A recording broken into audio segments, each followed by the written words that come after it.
The financial performance of U-Hotel in quarter 3 and 4 of year 1 saw some setbacks as after the high season in quarter 3, our property experienced decrease in the total revenue.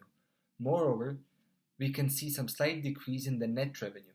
Our forecast of an increasing trend of main financial factors was not fulfilled, although we are still earning profits. During the last 4 months of the year, the monthly net profit was around $140,000.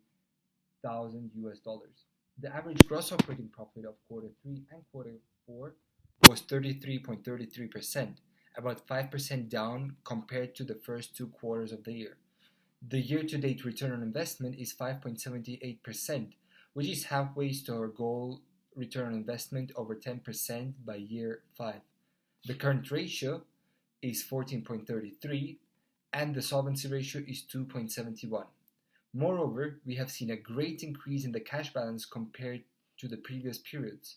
From the end of quarter 2, with roughly $160 on the bank account, to $1,160,000 in the end of quarter 4. Thanks to this positive change, we have decided to moderately restart the refurbishment activities and the installation of new facilities and services in our property in the next quarters. In quarter 3, year 1, due to the popular season of summer, we decided to increase our ADR in order to make more revenue. Unfortunately, our improper pricing caused our occupancy drastically decreased. In the next quarter, our ADR index was still too high, although we have already decreased the room rate generally.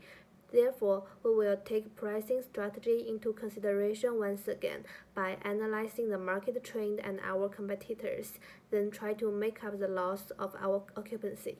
The F&B performance is relatively good compared in quarter 3, and the forecast and the actual number for quarter 4 is a small difference. The variance is around 20%, so we can consider the performance in quarter 4 is better. And because the revenue per seat is still low, so the next quarter we should focus more on how to get more revenue per average seat. Our main customer segment is from the resident for the F&B. Therefore, we could increase our occupancy in order to have more guests from in-house to increase the F&B revenue. From HR department, the overall performance of quarter 3 and 4 is on average, as we know that in quarter 3 our forecasted occupancy and F&B cover were much lower compared to the actual number, especially from the F&B side. This resulted in higher operational expenses in terms of labor costs, as well as high staffing rate, where we were 16% overstaffed. The same also happened in quarter 4, however the staffing rate was not as high as quarter 3, which was 112%. 4% less from quarter 3. The pay and competency level is still high since we keep investing on staff training continuously. Learning from the situation, we are planning to go below the guidelines forecasted staff to avoid similar situation as well as to cut costs.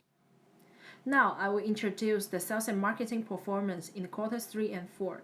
In quarters 3, we use the same strategy as quarter 1 and 2, which is 12% of the revenue as our sales and marketing cost.